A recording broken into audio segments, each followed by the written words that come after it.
Okay, so here we are with Kevin, and we're looking at some analysis that of the videos we took a couple of days ago. Now, one of the first things we noted with Kevin, this is his warm-up swim, was his angle, the angle of his body and legs in relation to the surface of the water. Just to remind ourselves, if you see this kicking, it's about 37 degrees down. You can see that. We've got the protractor on there, and wherever I stop it, I think you're going to see it's just roughly about the same. If you take that down, 37, 39 degrees, so it'll vary a little, but we want to raise your body clearly up to the surface. We're now going to switch to a front view, and we describe this hand-centric swimming. And I think this clip shows exactly what we mean by that. The hand really forces itself forward. You can see those traces there. Right, I'm going to take that back just a little bit, and I'll go through this step by step. And you'll see what I mean by hand-centric. Watch the red hand, it's actually placed on your wrist, indicator compared to your elbow indicator, which is the blue one. You'll see the hand swings through and round in a sort of curvilinear path. And you can see that that really is a long way, and it's very controlled by the hand. We'll see the other hand come through as well. You can see that rush forward and be placed in and actually push back against the water, which is something you don't actually want to do. So those are two things we noted whilst you were swimming, and two things we'll try and deal with over the time we've got. If you remember, we did both normal pace and fast swimming. This is part of your normal paced swimming at the beginning of the session. And soon we're going to see those traces come in again, so we can map the position of your elbow to your wrist again. And there we go. Now from this point, you'll see your wrist, your elbow is actually below your wrist, so your wrist's above your elbow, and you've slid into the water to that extent. Okay, we'll just take it one frame at a time, but fairly quickly. And you can see your elbow drives down as your hand and wrist drive down. So if I put this on play, you'll see that, and you speed up and then you slow down again. So it's fairly single paced as you go through the stroke. I'll have another trace coming in soon. There we go. Now this is your other hand, obviously, and again from this position where we start seeing the traces, try and map the movement of one versus the other. And you can see they're fairly constant together until about this point where you've made a bit of a catch. And what we've got to do is we've got to keep your elbow high and move your hand down into that sort of position. So your elbow should have stayed here and your hand should be down there. But let's just move that on. And there you go. And from that movement that you just saw there, you can see that it's fairly one-paced most of the way through that. Just take it forward again. So if I go through click, click, click, click, click, you can see it doesn't really speed up as it goes through that stroke. And we really want an accelerating stroke from front end to back end. So there you should be accelerating, and there's not really much accelerating happening there. So here we are again looking at the side view though this time, coming up the pool, and this is again your starting swims. The traces will come into play in a second, and you see here we've got three traces there. They're very close together, so not only is your elbow making your arm level with the surface of the water, but both of those are pushing down effectively at the same pace. Now, and until about here, there's absolutely no catch, and you're just starting to catch the water. You know you need to catch it because you're trying to catch it with your hand there. And as it goes backwards, it's fairly one-paced. If I take that back to the beginning there, we'll just play that. You see any change in pace of those dots. Speeds up a little to the middle and then slows down towards the end. And it really should be the end that is the maximum focus of your stroke. We'll see more traces coming in a second.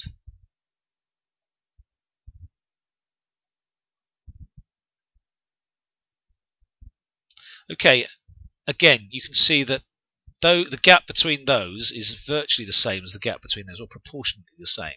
And the only reason those are slightly larger is because obviously that's further away and it's slightly further down. But they have moved down at the same pace. Really, we want elbow up there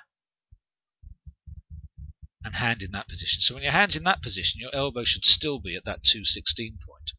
And then you can imagine you'd have that, and then you'd have a really good catch position with your forearm completely holding the water.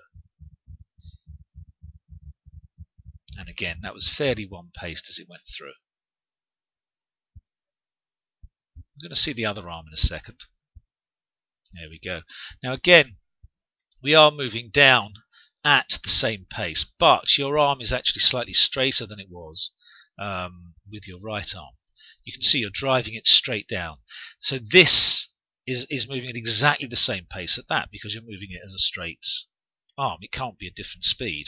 And again, if we went back to there, if your elbow was here and your hand was here, you'd have a perfect catch position.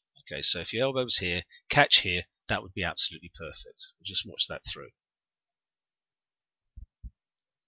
Again, reasonably one-paced, which is something we'll change over time. Okay, we're now going to watch you from above and see what happens to your hand. Remember I said you're hand-centric. You're trying to get the hand forward as quickly as possible. Well, we'll have some traces on that in a second. There we go. I had it quicker than I thought. And just watch your hand from that position. I'm just going to click through. You see how fast the hand tries to get in front of the body. And you can see that curve that you had. You curved right the way around, right the way in, and now you're curving out again. Whereas really what we want is a very relaxed push through of a hand to lay flat like that. We'll have a look at the other hand in a second, see if that does exactly the same. You're not moving your body out of line too much, so there's no concern there. Here we go. Look at that jump in frame-to-frame picture. Your elbow's moving at that speed, but whoa, your hands really started to overtake. You can see it's accelerating all the time, so that's exceptionally hand-centric. The elbow's moving at one pace, the hand's moving at a faster pace. It should be exactly the opposite. The elbow should dictate the pace that your hand moves at. And again, we'll take that curvilinear path to the front where you've entered here, but you're now going to extend your hand. You see, you extend it all the way in a curve, and that's pushing back in the water. So that's something we really want you to relax, to lead your recovery with this part of the arm, not with your hand, and then you'll start being relaxed, and all this tension across the shoulders that you have will start to disappear. Okay, so this is now you swimming at race or faster than race pace. This is you swimming quite fast. Remember, we did both speeds to see if there was a difference. There is in your body position. You're slightly higher in the water than you were before, but we noted that when we were doing the filming.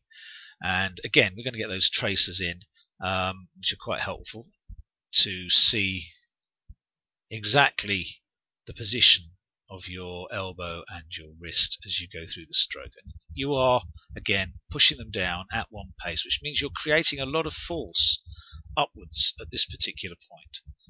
Let's see that complete its cycle. It's going to come in again. We'll see if it changes at all. You can see the other hand, the left hand, is actually straight. And again, we're virtually beside you now, and you can see the difference between all of these dots means the speed for both the elbow and the wrist has been exactly the same. And you're still, if you look at this arm, really pushing downwards as opposed to creating force backwards to propel yourself forwards. Let's just run that through.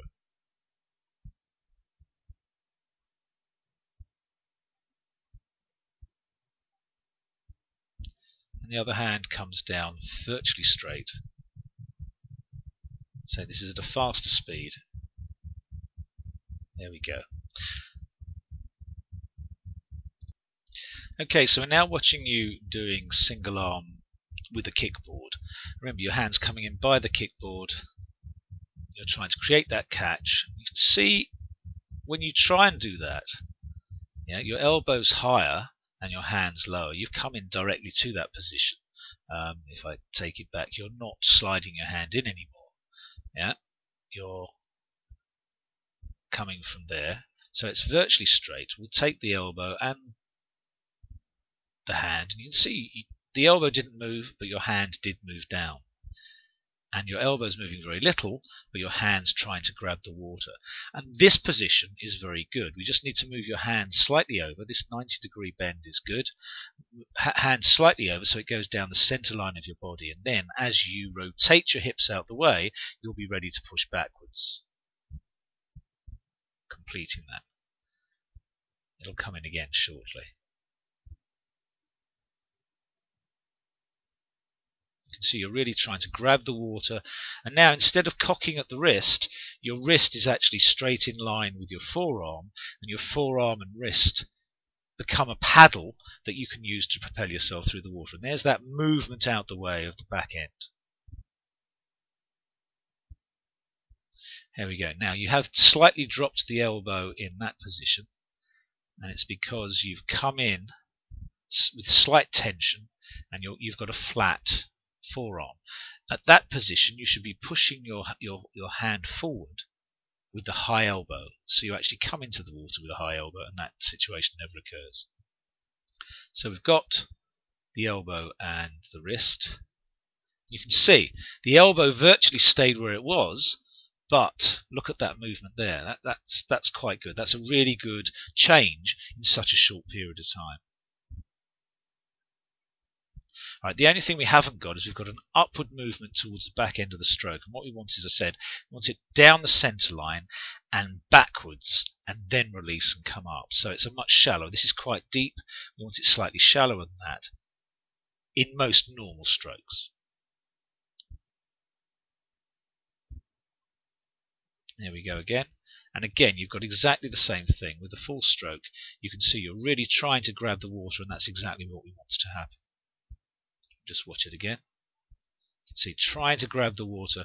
We just need that the hand slightly closer to your body, bringing it underneath the center line and slightly, I think that's probably more than a 90-degree angle with your forearm and upper arm. We need it at about a 90-degree angle.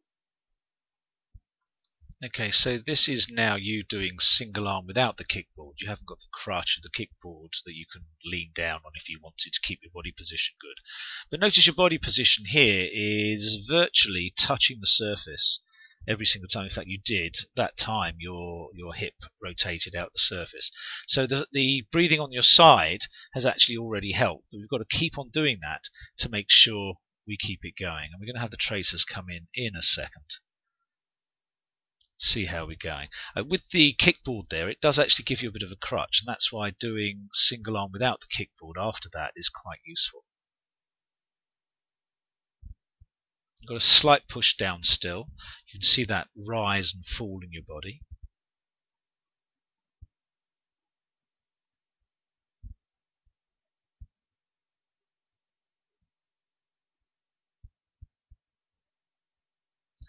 And there we go. The arm is in a good position there, but the elbow could have stayed still for a little bit longer. Okay, so you can see there you're trying to already think about grabbing the water. But if you actually kept the elbow where it is, which is there, and didn't move it down, you'd actually got a much nicer catch position than you did. So if your elbow was still there, and your hand was there, you can imagine what sort of catch you would have on the water. It would be far better. And there's that deep drive that you have, which I say over time will change, but at this point it's not so bad to have. And there again we see you trying to grab that water. Rome wasn't built in a day, it won't happen overnight, but this is good progress in a single-hour session.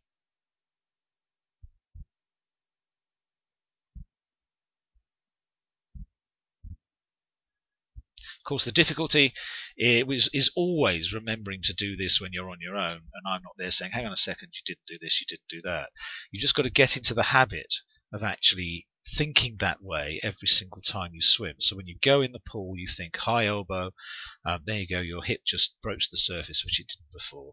But you do have a slight upwards and downwards movement. So you just pushed yourself up, that hip rotates, it's out the water. But because you've got an up and down movement, you do come down again. But in 1 hour, I think that's a really good sort of progress that you've made.